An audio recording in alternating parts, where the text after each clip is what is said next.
반갑습니다. 어려운 상황 속에서도 2022 서울국제불교박람회를 개최하게 되어서 진심으로 축하드립니다. 그리고 이런 좋은 기회에 인사를 드리게 되어서 매우 기쁘게 생각합니다. 저는 무여입니다. 지금 시대는 급변하고 있으며 국내적으로도 불안하고 갈등이 많은 시대를 살고 있습니다. 또한 바이러스의 공포까지 우리의 삶을 더욱 불안하게 만들고 있죠. 이렇게 불안 요소가 많은 요즘, 우리 삶은 편안할 수가 없습니다. 그럼 곰곰이 생각해 볼까요? 우리의 불안과 고통의 원인은 어디에서부터 왔을까요? 부처님께서는 이 세계는 본래 고통으로 가득한 사바세계라고 하셨습니다. 또한 인욕해야만 하는 세계, 그래서 이곳은 인욕의 땅, 인토라고도 하셨죠. 우리는 끊임없는 갈망, 욕구, 욕망 속에서 살아갑니다. 사실 그것이 나 자신을 괴롭히는 근본 원인이 됩니다. 가만히 생각해 보세요. 나를 괴롭고 불안하게 하는 원인은 무엇인지요? 달마 스님 아래에서 수행을 하던 해가 스님이 묻습니다. 제 마음이 너무 불안합니다, 스승님. 제 마음을 편안하게 해 주십시오. 달마 스님이 제자인 해가 스님에게 말씀하십니다. 불안한 너의 마음을 가져오너라. 해가 스님이 곰곰이 생각하다가 답변합니다. 아무리 찾아도 마음을 찾을 수가 없습니다. 달마 스님께서 말씀하십니다. 너의 마음을 이미 편안하게 해 주었느니라. 해가 스님은 이 법문을 듣고 문득 깨달음을 얻고 초조 달마 대사로부터 법을 이어서 2조 해가 대사가 됩니다. 이 스승과 제자의 일화에서도 볼 수 있듯이 불안을 일으키는 요소는 스스로 만들어낸 것입니다. 이렇게 불안하고 힘들고 지치고 어려울 때 우리는 자기 자신에 대한 믿음부터 회복해야 합니다. 화엄경에는 믿음은 도의 근원이며 공덕의 어머니이다. 온갖 착한 행위에 이른 길을 키워주네. 의심의 그물을 끊고 애착을 벗어나서 위없는 열반의 길을 열어 보이네. 라는 구절이 있습니다. 경전에서도 자주 나오는 믿음이라는 이 단어. 이 믿음은 맹목적인 믿음, 이성을 상실한 믿음, 그릇되거나 집착하는 그런 믿음이 아닙니다. 그럼 어떤 믿음일까요? 대승기신론 수행신신분에서는 대승에 대한 믿음을 일으키게 하는 인간의 정신 수준을 높이는 것이야말로 인간의 삶에 있어서 가장 중요한 문제라고 했습니다. 그러면서 4가지의 믿음을 밝히고 있는데요. 첫째, 진여에 대한 믿음입니다. 진여라는 것은 참되고 한결같은 마음입니다. 나의 본래의 마음이자 내 존재의 근원입니다. 그것은 모든 관념, 모든 생각, 모든 분별의식을 넘어선 곳에 존재합니다. 따라서 진여 자리는 생각으로는 도달할 수 없고 언어로도 표현할 수가 없습니다. 그것은 오직 선정산매를 닦아 모든 생각이 끊어진 자리에 들어갔을 때에만 체험이 가능한 것입니다.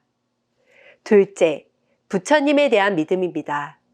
부처님은 무량한 공덕을 갖춘 분이기에 부처님을 받들어 모시면 무량한 복과 이익을 얻게 된다는 것을 믿는 것입니다.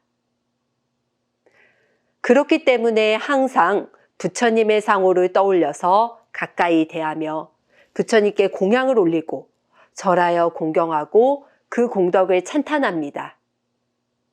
그리고 바른 법을 즐겨서 듣고 착한 마음을 일으켜서 가르침대로 실천 수행하여 결국에는 모든 지혜를 다 얻겠다고 부처님 전에 발언하는 것입니다. 셋째, 부처님의 가르침에 대한 믿음입니다. 부처님의 가르침에는 크나큰 이익이 있다고 믿는 것입니다.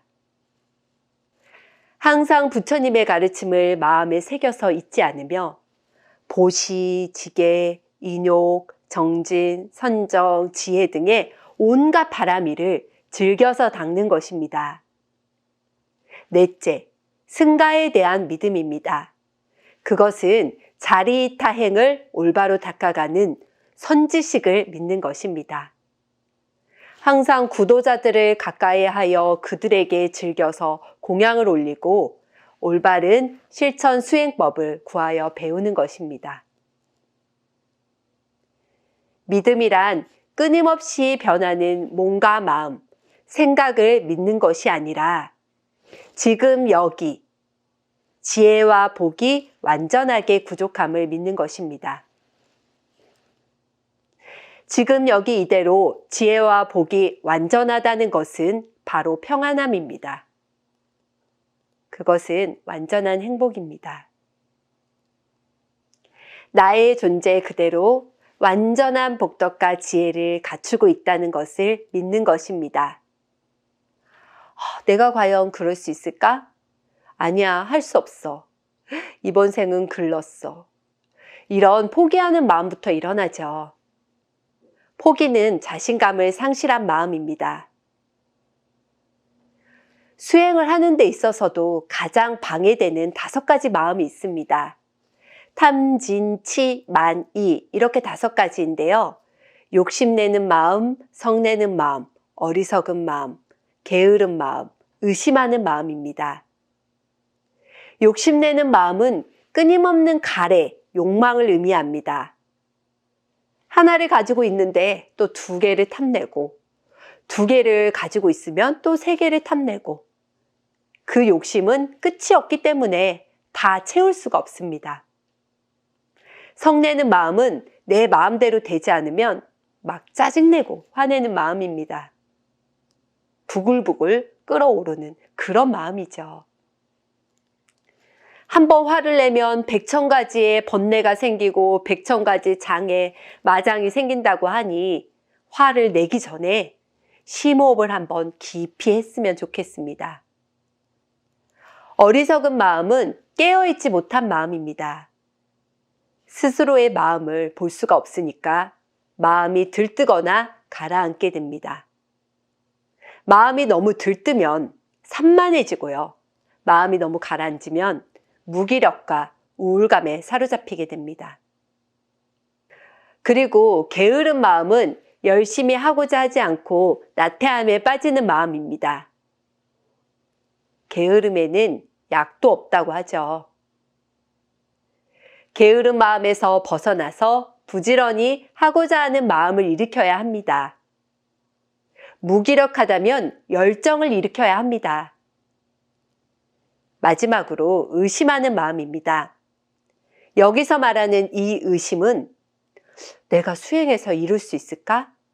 나의 본래 마음이 부처라고 하는데 정말 그럴까?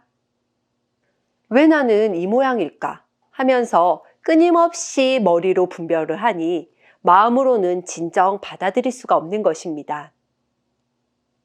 정진을 하려고 할 때 내가 어떻게 감히 부처가 될 수 있지? 라고 생각하거나 어떤 일을 할 때 나는 할 수 없어 라는 자신감을 상실한 마음으로는 시작조차 할 수 없습니다.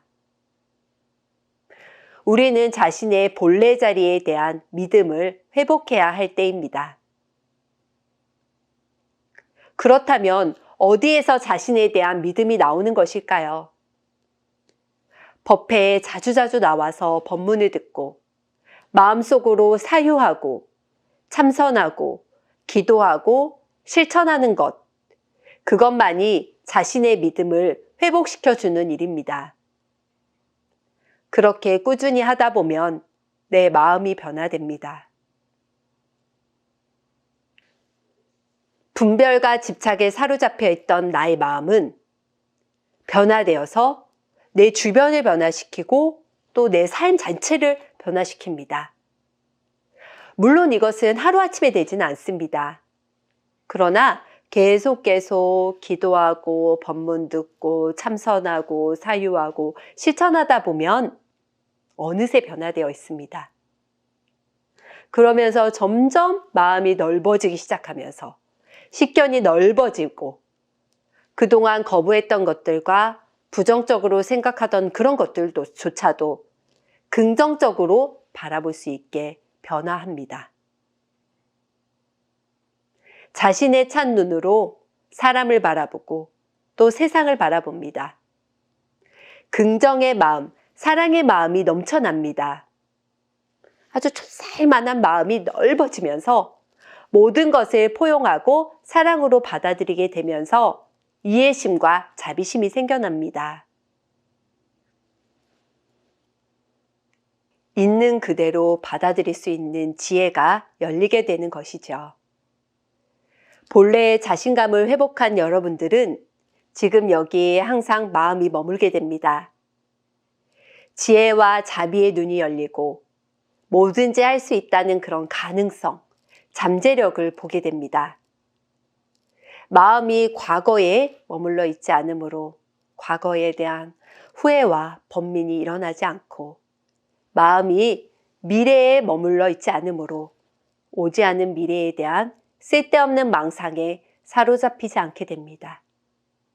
지금 여기 완전한 대평안, 대자유, 행복 그 자체를 경험하면서 머물게 됩니다. 그런데 그렇게 되기 위해서는 노력, 곧 정진이 필요합니다.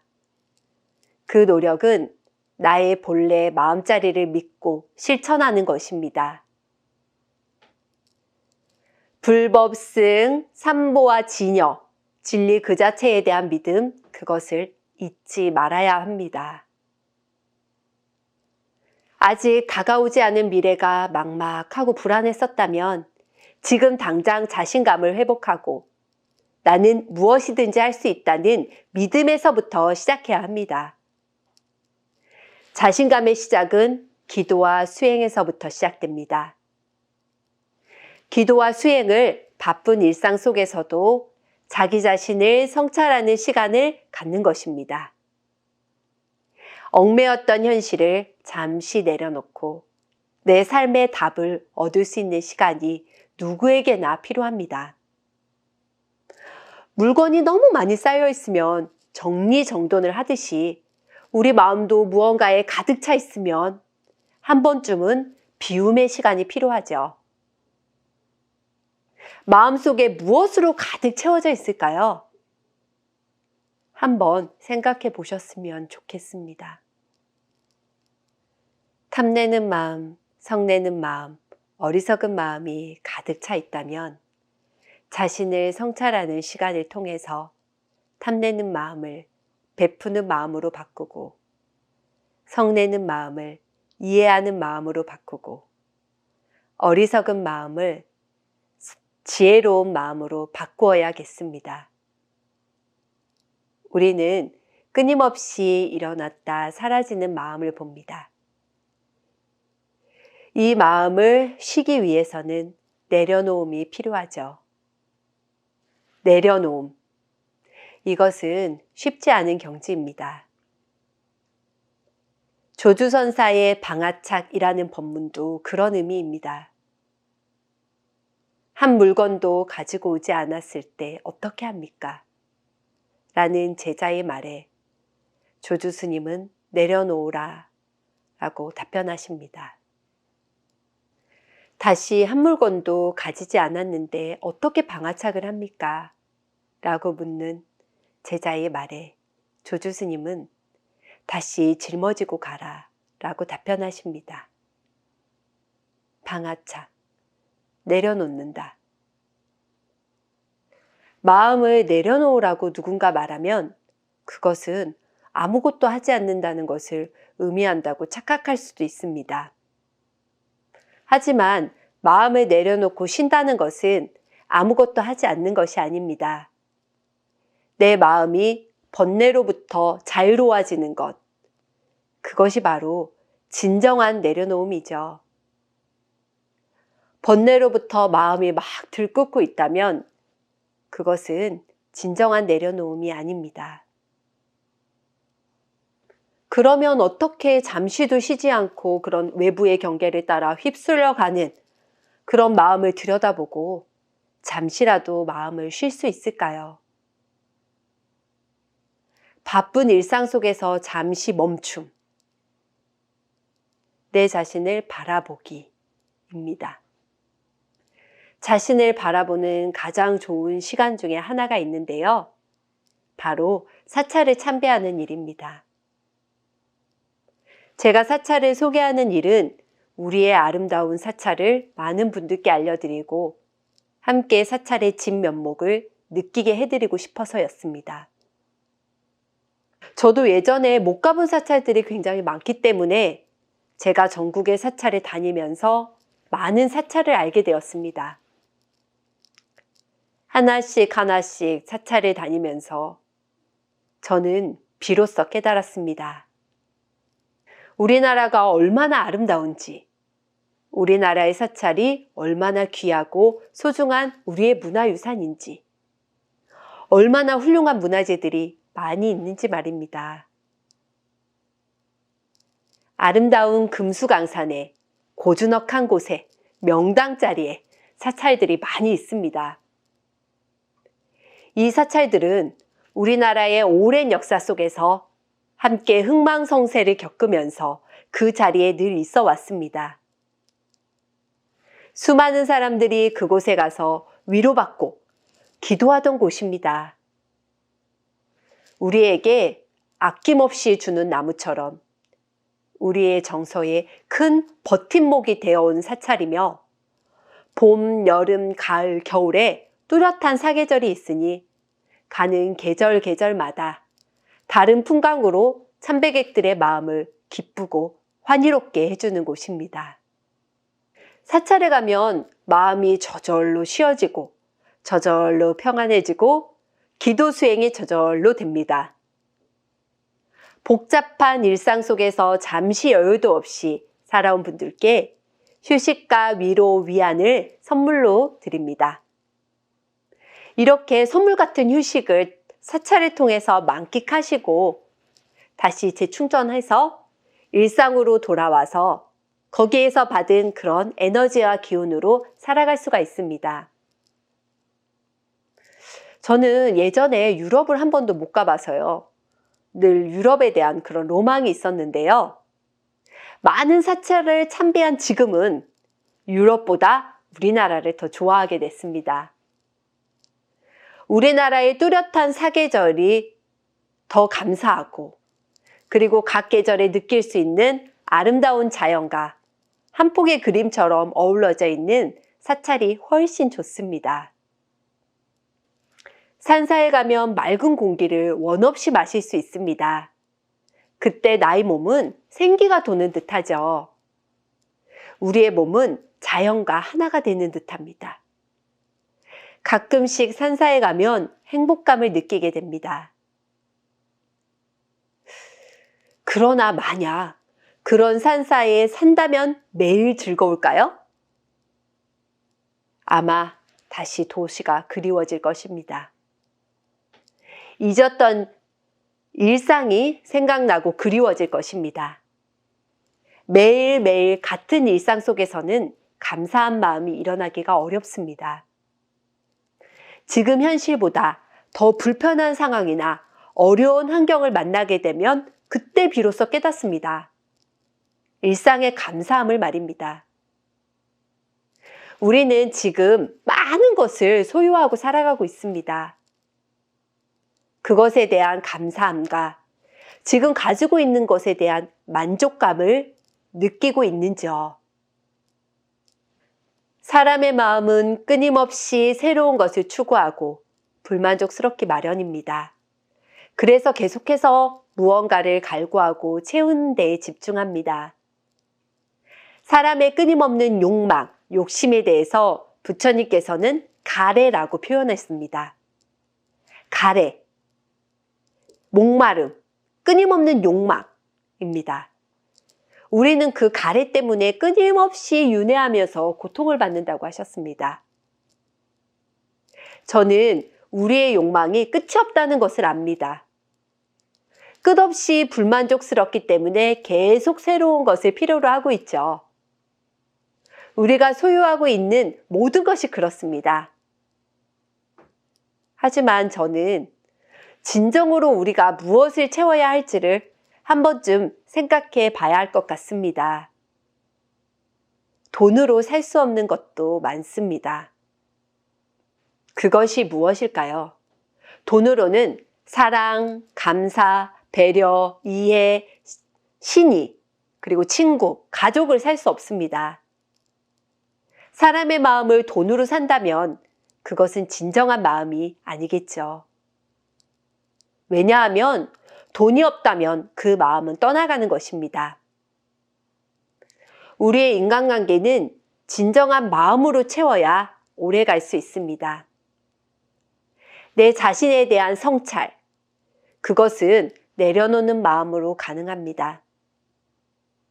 내가 과연 어디에 와 있는지, 나의 내면에서 진정으로 원하는 것은 무엇인지, 스스로 그것에 대한 답을 찾아야 합니다. 그것에 대한 답은 스스로 이미 알고 있습니다. 한번 이제까지의 삶을 돌아보면서 천천히 마음을 정리해 보십시오. 내 마음 깊은 곳에서 스스로 말을 걸어오고 스스로 답을 찾아줄 것입니다. 다른 어디에도 의지하지 말고 스스로 진지하게 찾아보는 것입니다. 자신의 본래의 마음자리, 진여에 대한 믿음을 가지고 자신의 내면을 성찰해 보십시오. 그렇게 성찰하다 보면 지금 우리는 과도한 물질적 욕망으로 인해서 정신적, 육체적으로 자유롭지 못하다는 것을 깨닫게 됩니다. 우리 마음이 늘 불안하고 외적인 풍요로움만을 추구하니 정신이 피폐해집니다. 법화경 비유품에는 장자와 가난한 친구의 비유가 있습니다. 가난한 친구가 어느 날 부자 친구를 찾아갔어요. 그런데 부자 친구가 너무 바빠서 가난한 친구를 대접할 시간이 없었어요. 그러자 가난한 친구는 소파에서 부자 친구를 기다리다가 깜빡하고 잠이 들어버렸어요. 그러자 부자 친구가 볼 일이 있어서 외출을 하려다가 소파에 잠들어 있는 그 가난한 친구를 발견하고는 곤히 자고 있는 친구를 깨우기가 미안해서 가만히 가난한 친구의 주머니 속에 평생 먹고 살고도 남는 무가보의 그런 보물을 넣어주고 갔어요. 얼마나 지났을까요?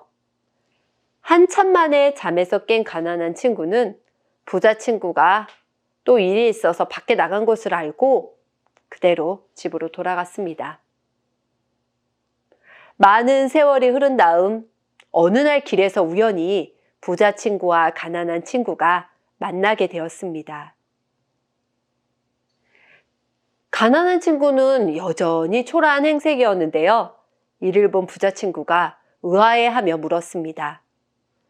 내가 이전에 너의 주머니 속에 평생 먹고도 남는 그러한 엄청난 그 보물을 넣어뒀는데 어째서 아직까지도 이렇게 어렵게 사느냐고 그렇게 물어보자 가난한 친구는 그제야 자기 주머니 속에 보물을 발견하고는 매우 기뻐했습니다.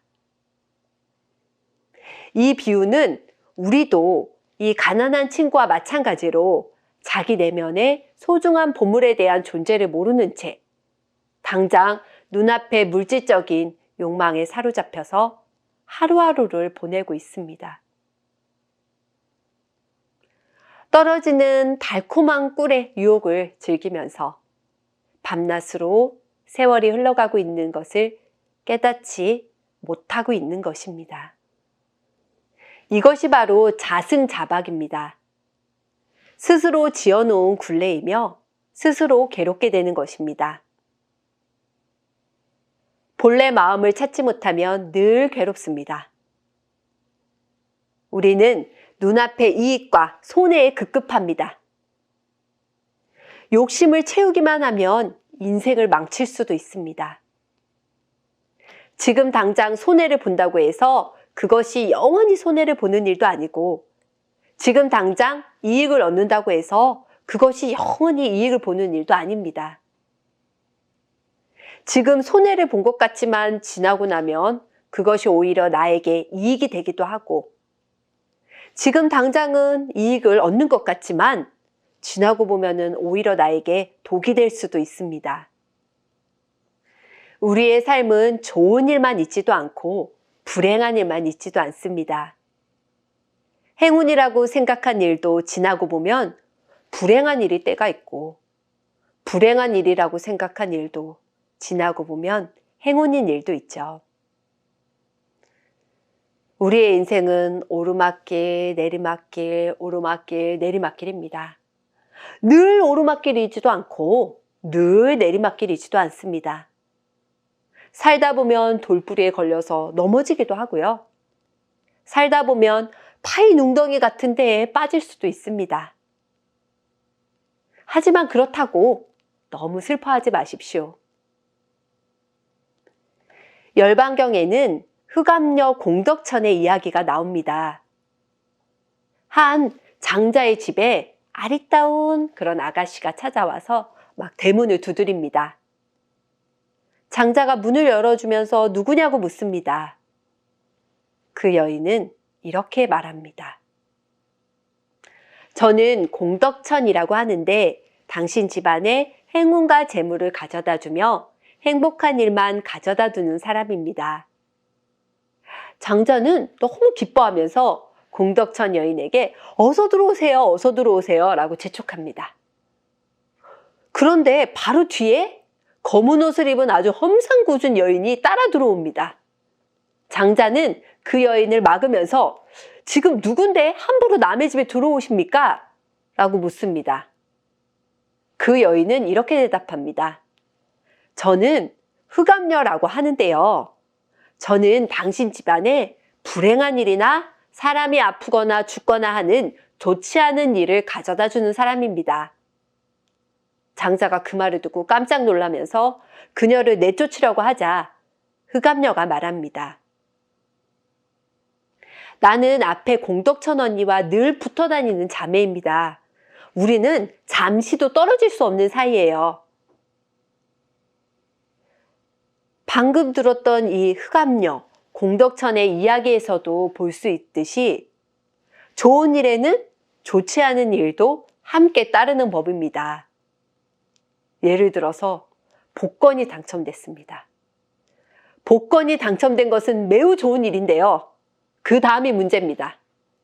복권이 당첨된 것을 알고 가족들이 막 몰려듭니다. 가족끼리 막 싸움이 벌어집니다. 또는 복권에 당첨된 돈으로 잘못된 일에 사용해서 재산을 탕진할 수도 있습니다. 복권 당첨된 일만 보면 행운인데 어떻게 그 행운을 쓰는가는 각자의 몫이겠죠. 그래서 저는 복권 당첨을 아예 기대도 안 합니다. 모든 일은 인연 따라서 좋은 일도 나쁜 일도 생기는데요. 인연이 닿으면 사라지죠. 그래서 오고 가는 인연에 기뻐할 일만 아니고 슬퍼할 일만도 아닙니다. 이렇게 오르락 내리락 굴곡이지는 이 삶을 어떤 마음으로 살아가고 있는지가 더 중요합니다. 착한 마음, 순하고 남을 이익되게 하려는 마음으로 이 세상을 살아간다면 그 마음이 주변에 전달되어 부메랑처럼 결국 복으로 자신에게 돌아옵니다. 악한 마음, 남에게 손해를 끼치는 마음으로 살아간다면 그 마음도 역시 마찬가지로 결국 자신에게 재앙으로 돌아올 수밖에 없습니다. 이 세상의 이치는 한치의 오차가 없는 인과가 역연하기 때문입니다. 그래서 법구경에는 복이 되지 않을 거라 해서 조그마한 선을 가볍게 여기지 말라. 한 방울의 물이 모여서 큰 강을 이루듯이 세상의 행복도 작은 선이 모여서 이루어지는 것이다. 라는 말이 있습니다. 작은 물방울 방울방울이 모여서 강을 이루고 또 강이 모여서 바다를 이루듯이 선한 마음이 모여서 세상의 행복을 만들어내는 것입니다. 우리의 마음을 선으로 채울지 악으로 채울지 스스로 곰곰이 생각해 봐야겠습니다.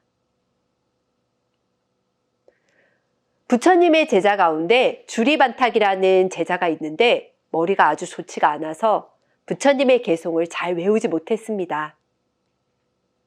부처님께서는 이 제자에게 너는 어려운 것을 기억하려 애쓰지 않아도 된다.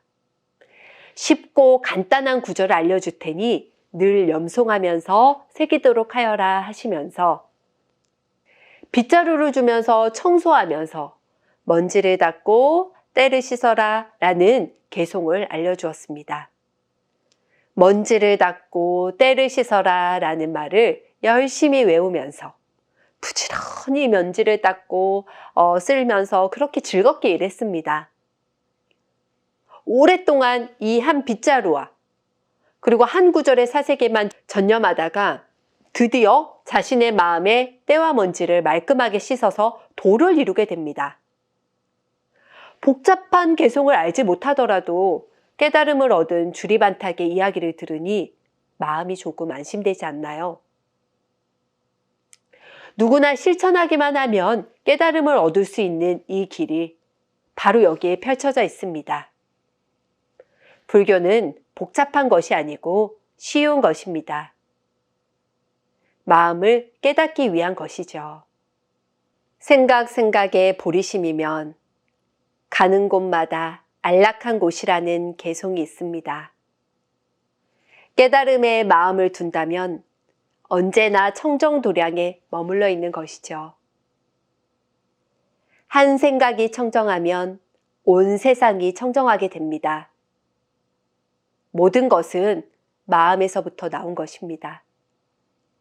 그래서 일체유심조라고 하고 마음이 청정하면 이것이 자성의 서방정토이다 라고 육조해능대사도 이야기했습니다. 청정한 불국토를 건설하고자 한다면 마음부터 청정히 해야 합니다. 지금 우리가 살고 있는 이 현실이 지옥 같더라도 외부 환경의 문제가 아니라 지옥같이 생각하는 내 마음의 문제인 것입니다. 마음을 바꾸면 지금 살고 있는 곳이 바로 부처님의 도량 극락정토가 될 수 있습니다. 감옥에 있더라도 그것을 공부하는 도량으로 생각하면 바로 그렇게 될 수 있습니다. 일부러 무문관이라는 곳에 들어가서 그 문이 없는 그곳, 한번 들어가면 나올 수 없는 그곳에 들어가서 수행 정진하는 스님들도 계십니다. 스스로 자유의지를 버리고 한 곳에 들어가 오롯이 일념으로 수행합니다. 어떤 현실에 처해졌는가의 문제보다는 어떤 마음으로 사는가의 문제이죠.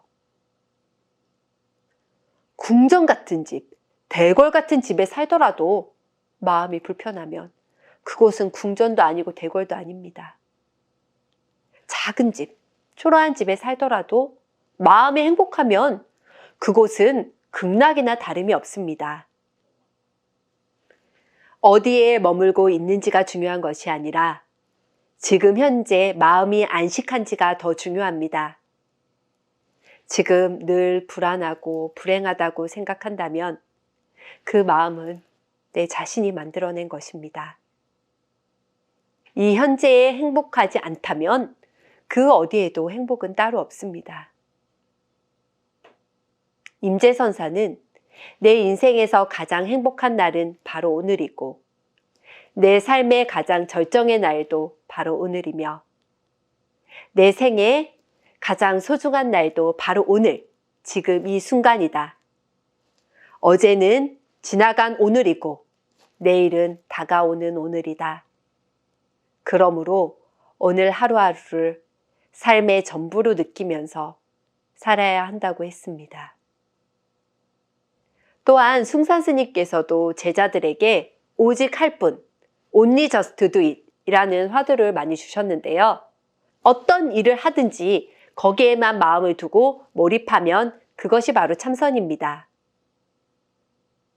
육신의 욕망과 마음의 탐욕에 흔들리지 않고 마음을 오롯이 한 곳에 모으고 자신의 마음을 잘 다스리는 사람은 어떤 상황에 처해 있어도 놀라거나 두려워하지 않습니다. 마음만은 굉장히 평온합니다. 마치 진흙 속에 아름답게 피어나는 그런 한 송이 연꽃과도 같이 어떤 상황에 처해 있어도 마음만은 탐진치, 삼독에 물들지 않습니다. 마음이 몰입되어서 잠시 멈춤, 내려놓음이 되는 사람은 언제나 평화로움에 머물고 있습니다. 부처님의 가르침을 배우고 실천하는 사람은 세상을 맑은 미소로 비춰줄 수 있으며 세상을 밝고 아름답게 만들어줄 수 있습니다. 바쁜 일상 속에서 잠시 마음을 들여다볼 수 있는 쉼, 여유가 필요할 때입니다. 행복은 멀리 있는 것이 아닙니다. 지금 바로 여기, 우리는 행복 속에 있으면서 행복을 찾고 있는 것이 아닌가 생각됩니다. 스스로를 믿는 마음, 그것은 나의 본래 마음자리는 번뇌로 가득한 중생이 아니고 대지혜와 대자비를 구족한 부처님의 마음과 한치도 다름이 없다는 것을 믿어야 합니다. 자신의 무한한 가능성, 잠재력이 보석같이 빛나고 있습니다. 이 보석 같은 본래의 마음자리에 머물면서 무엇이든지 하시기를 바랍니다. 매사에 무슨 일이든지 후회 없이 최선을 다하시기를 바랍니다. 기도와 수행을 놓치지 마십시오. 원력을 세우고 그렇게 하루하루를 살다 보면 언젠가는 원하는 일이 성취되어 있을 것입니다.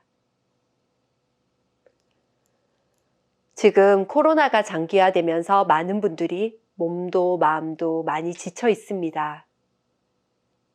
지금 상황이 많이 좋지 않습니다. 나 혼자만이 어려운 것이 아니고 전체 주변이 모두 함께 어렵습니다. 함께 어려우니 좀 주변을 돌아보면서 서로 위로해주고 격려해주고 토닥토닥 해주면서 힘든 시기를 같이 이겨냈으면 좋겠습니다. 어렵고 힘든 시기를 보내고 계신 분들이 조금 덜 지치시고 조금만 더 기운 내셨으면 좋겠습니다. 비 온 뒤에 땅이 굳어지듯이 고난을 잘 이겨내면 그만큼 깊이 있고 성숙한 삶이 되지 않을까 생각해 봅니다. 저는 보왕산매론을 참 좋아하는데요. 보왕산매론에 이런 구절이 있습니다. 세상살이에 곤란 없기를 바라지 말라. 세상살이에 곤란이 없으면 제 잘난 체 하는 마음과 사치한 마음이 일어난다. 그래서 성인께서 말씀하시기를 근심과 곤란으로서 세상을 살아가라 하셨느니라 라는 구절이 있습니다. 고난과 역경을 당했을 때 우리 불자님들은 그것이 나를 단단하고 성숙하게 성장시키는 좋은 걸음이라고 생각하시면 좋겠습니다. 소중한 이 시간에 경청해 주신 여러분께 진심으로 감사드립니다. 그리고 2022 서울국제 불교 박람회에 많은 관심과 성원을 부탁드립니다. 걸음걸음마다 부처님의 가피 속에서 넓은 마음으로 복덕과 지혜가 소복하게 쌓이시는 그런 날 되시기를 간절히 기원합니다.